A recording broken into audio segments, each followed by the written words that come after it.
For workshop 4, we have a series of drafting exercises that'll get you familiar with some common drafting techniques and methodologies. To start with, for A, we will be drawing two different types of pathways on this site here. And you can see in the site there is a sidewalk on the left side and a sidewalk on the right side. And our point is to actually connect these sidewalks together. That's our design, if you will. And our requirements are to keep the path from crossing the property line, number one, and number two, we are not allowed to build any path underneath this drip line of this tree grove. So let's get started here.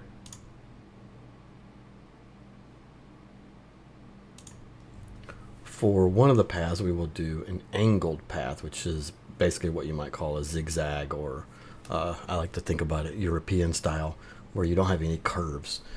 So we have to go from this point to this point. One thing about starting on the left, I'm going to go ahead and type polyline. So we'll go ahead and draw the center line of this pathway first, which is typical for any linear object. Typically, you start drafting using the center line. And also, this is also how these objects are actually constructed. So a roadway or a pathway often will be laid out on its center line. Okay, starting with the command polyline, PL is the shortcut command, and I'm going to use the point OSNAP is on, and you can see I have some of the OSNAPs on here. Turning center off for a second. And what we'll do is we'll approximate what we believe to be the center line of the path. Now, typically what you want to do is make sure that you're maintaining an intersection. You want to intersect existing geometry 90 degrees or perpendicular to that geometry. So I can come out at an angle, but typically you always want to try to do it 90 degrees from the object that you're intersecting with. So that's really easy. That I basically just held down shift so that I got ortho. We know that's 90 degrees out. Trying to figure out where this is going to go is another bit of a challenge, because we don't know exactly what that's going to look like coming off of that. We know we have a 90-degree angle coming through here, and we need to be able to intersect that. So I'm going to go ahead and choose a kind of flat angle here, and then really just start doing the other. I'm going to go look at creating this one first. So there's a little trick here. I know that this isn't actually the way we're going to build it, but I'm just doing like a leader line to see when I intersect this, I can then trim it or I can adjust things. So again with polyline, and what I'm going to do, because I don't exactly know what angle this sidewalk is, I guess I could figure it out and type in the angle, but it's like a much faster process just to pick a point somewhere in space and then use the perpendicular OSNAP to get yourself a perpendicular line that you can then move. And I'll just use the move command to use OSNAPs, and I'll snap to the point. And then from there, I'm going to, this is going to go somewhere out here. So what I'll do is I'll use extend, and that gives me sort of where I want that to be, or at least it gives me a long line that's perpendicular to this sidewalk. So second, I don't really like the way this is going, so I'm going to turn my OSNAP off for a second. I'm just going to kind of feel this out, and this pathway, I may get a little closer to the trees and see how that works. This pathway kind of feels like what I want it to do. There's a sort of big zigzag and a small zigzag. It's not so abrupt. And then, so if I'm happy with my center line, I'm going to go ahead and trim this out. And then these are two separate lines. So I'm going to go ahead and join these. And then I'm going to hit enter with the join command, which is just J, by the way. And now I have my center line. So all I have to do to get my path is to offset. And if this is supposed to be a 6-foot path, that means an offset of 3 feet on either side. So I offset, I type in 3, and then I go offset, click spacebar to get that command one more time, and then enter. And then this is the kind of zigzag path that you'll get. And now to finalize this part 1, or the angled path, we need to take some of this geometry and move it off of this guides or working layer and move it to the angle. So I have the center line. You can't see that very well here, but I know that it's angle center line. Oh, I'm sorry, angle outline. and then angle center line for the center line. And then that gives you your pathway geometry, and you're ready to do the next step. Now that we have our angled pathway, we can go ahead and start on our arc pathway, which is basically a pathway with curves in it rather than these angled lines. So first thing we need to do, we already have this geometry. We'll just go ahead and turn that geometry off in the layer box, and we'll start with our center line for our arc. So we'll start with a polyline real quick, and we'll just snap it to this same point and go ahead and extend it out here wherever we like it.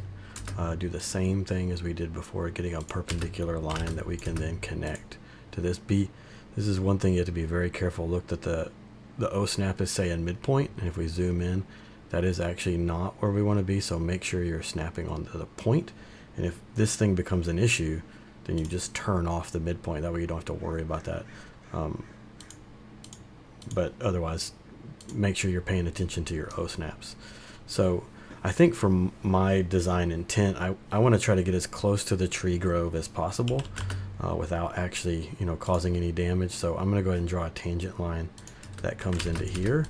And the tangent lines, as we think about these are often called tangent lines because there'll be arcs on these lines to create the curve. So I know that these are polylines in like AutoCAD or Rhino, but in site engineering these are actually called tangents. So this will represent our center line eventually. So I kind of like where I'm at right now. Obviously you can always edit them as you see fit. But for now, I'm going to go ahead and use what's called the fillet command, because the fillet is going to give us a nice even arc. So fillet is F-I-L-L-E-T, or if you type in F, you automatically get the fillet command. So right now, one of the things that's nice about fillet is it's going to give you a radius. You get to choose your radius. That's the radius of this arc that's about to happen.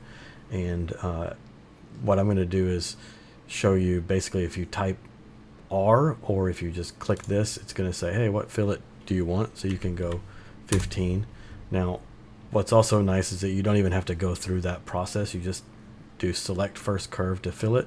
If you want it at 20, you just type 20 and it changes it automatically. So it's part of the built into the program. They know you're going to constantly be wanting to look at different types of radii.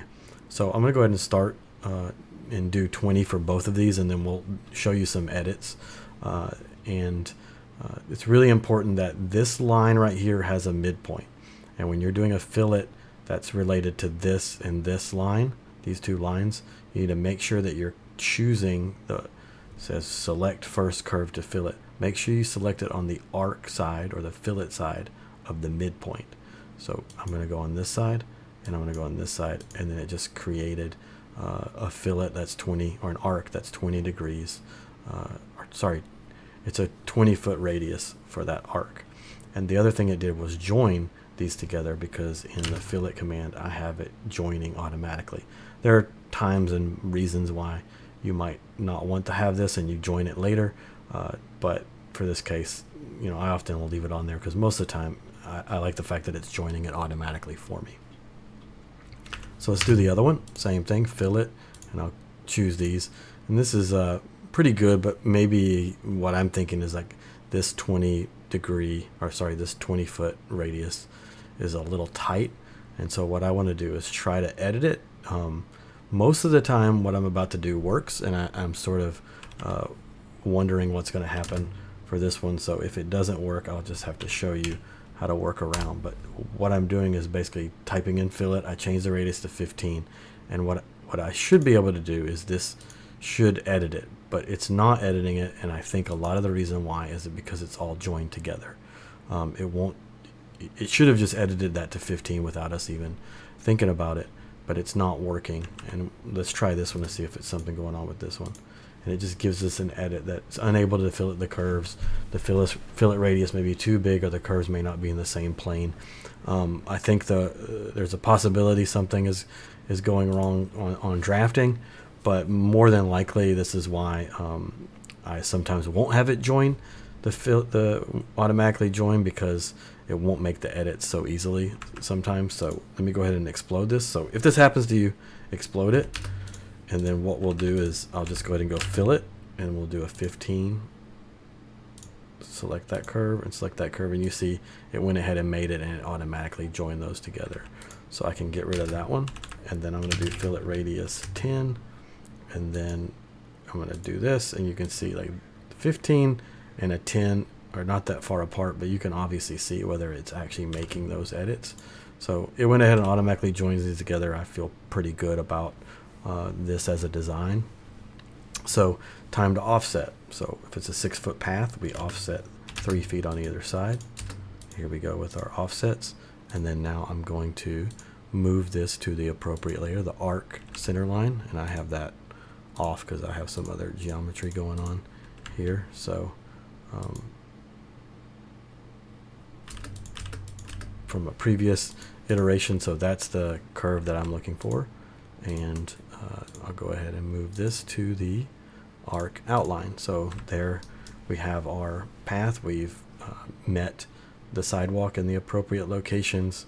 We have not damaged the tree grove in any way. So we've finished our path. And when you're done, move on to the next step.